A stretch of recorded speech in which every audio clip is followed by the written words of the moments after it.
What's up? What's up? What's up? This is YBE. In the house. Coming at you live straight from Medellin, Colombia. With Salah. Say la. Say hey, Salah.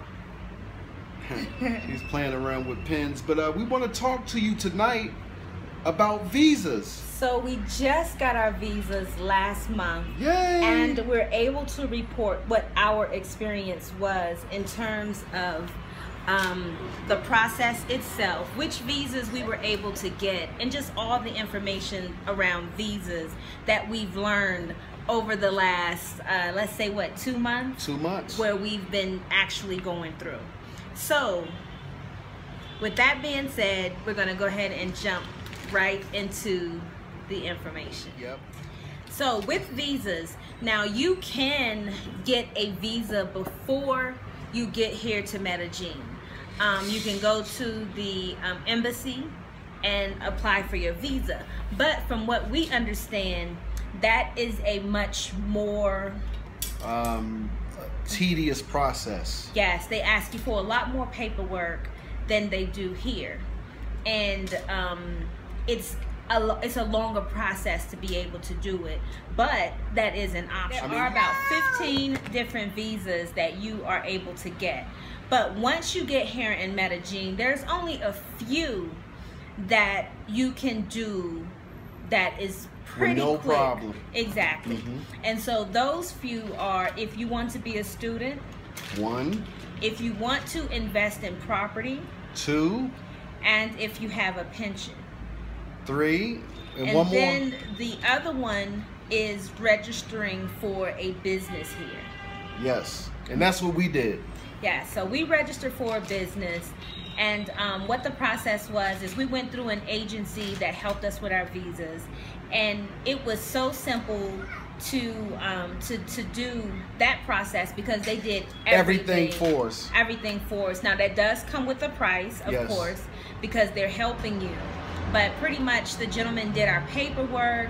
He went with us to it's basically like the Chamber of Commerce, Cámara de Comercial, to register the business. We went to the Chamber of Commerce, registered the business. They approved the registration like in 2 days. I think we turned it in on a Wednesday. We had an appointment there on Friday morning. We went there. He did the paperwork. He did all the talking for us, and everything was very smooth process. Yeah, it was. So then after that, we went to it's pretty much called the tax office. It's like the tax office here for an appointment. It's called the DIAN office.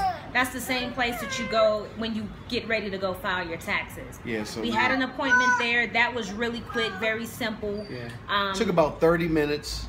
30 minutes, went there, and that was it. Yep. So we registered a business. That was the route that we chose. And once you register your business, that's really one of the most simplest routes to take. However, it is the most expensive route out of the other 3. Yeah. Okay, so, but it was very quick. You went there, you know, you had your appointment. Everything took about maybe 30 minutes, no more than 45 minutes tops. But once you get your business registered, you go to the tax office, then you can apply for your visa.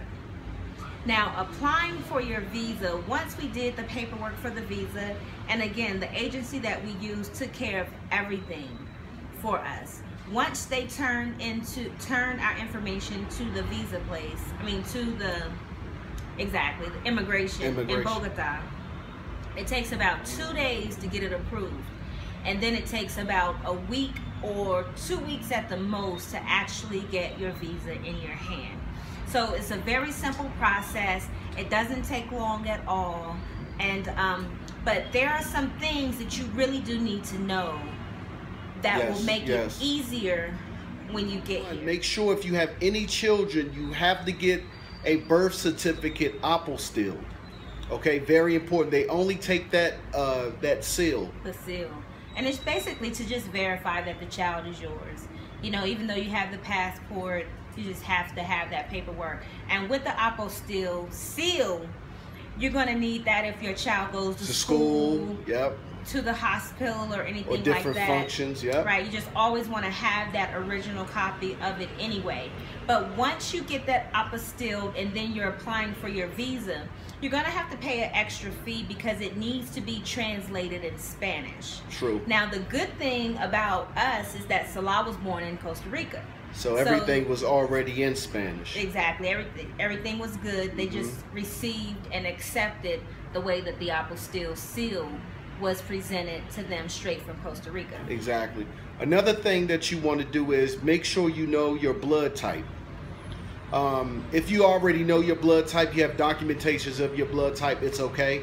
If not, it's still okay too. They're going to tell you to go take a blood test to see exactly what your blood type is.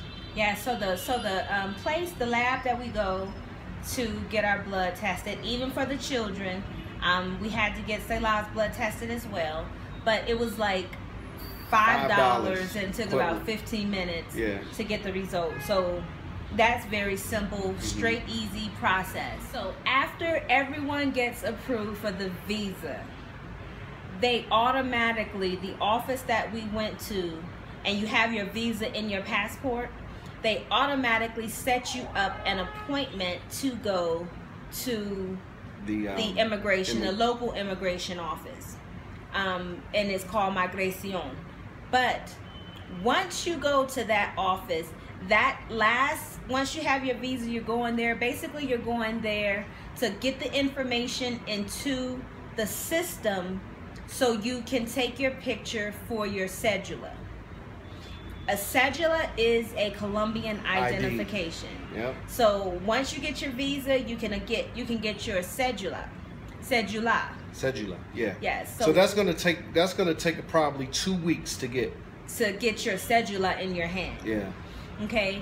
But the good thing about having a cédula is now that you have your cédula, you are able to move around the country as a local. Yeah. I mean, you can get cable in your name, phones in your name.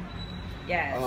You know, you can get the plan. Yeah. Instead of just going prepago, which is a prepaid phone, you can actually do a monthly plan with a cédula. So you can walk around with the cédula and leave your passport at home. And you can also get a job.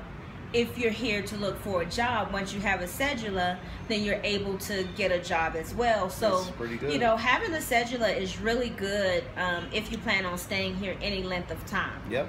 And that was pretty much the process. Now, if you invest in a property, or if you plan on investing in a property, then I think the number for 2016 was if you purchase $160,000 US and below, you get approved for a visa for 1 year.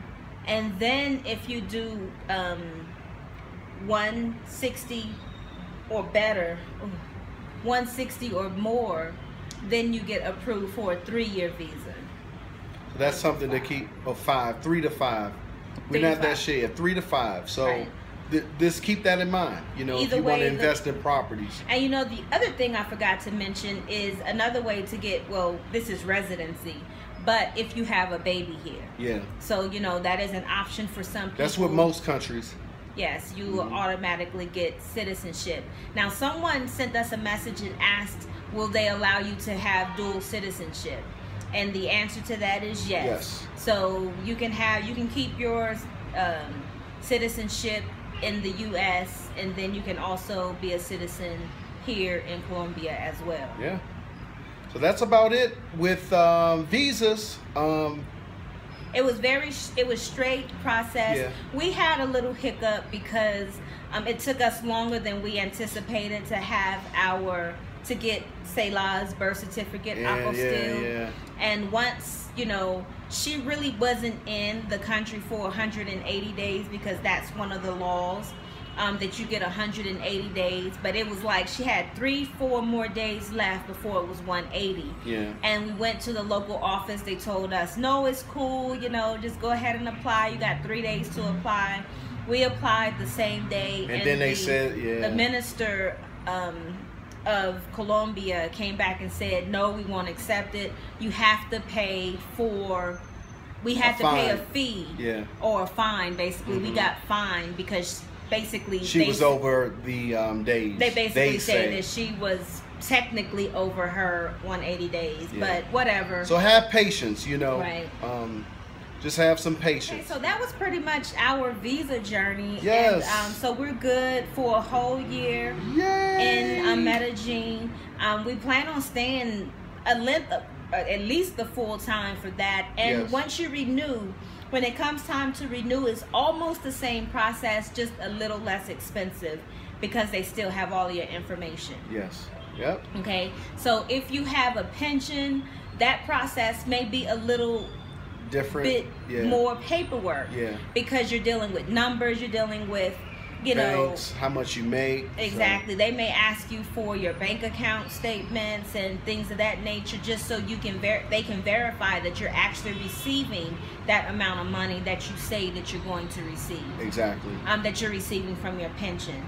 So that is a little bit more of a process, and altogether for my visa, Mitch's visa, Salah's, and the business, everything. It's about $2,300. Right, that's what it was with the conversion that the exchange rate at the moment. So we paid about $2,300 to get all that stuff taken care of, and you can kind of base it off of, you know,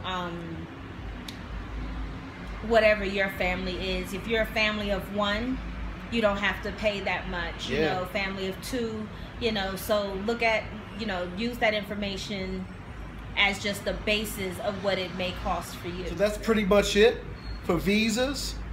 Make sure you subscribe to Young Black Expats. Just type in Young Black Expats in any of your social media sites. Yes, and also check us out on our website, www.youngblackexpats.com. And also, family, be looking out for our brand new ebook. Yes. We are in the process of recording it right now, and the title is How to Move Abroad Successfully from the Black Perspective. There you go. So that's it. Thanks so much for tuning in, and we'll be chatting with you very soon. Peace. Peace.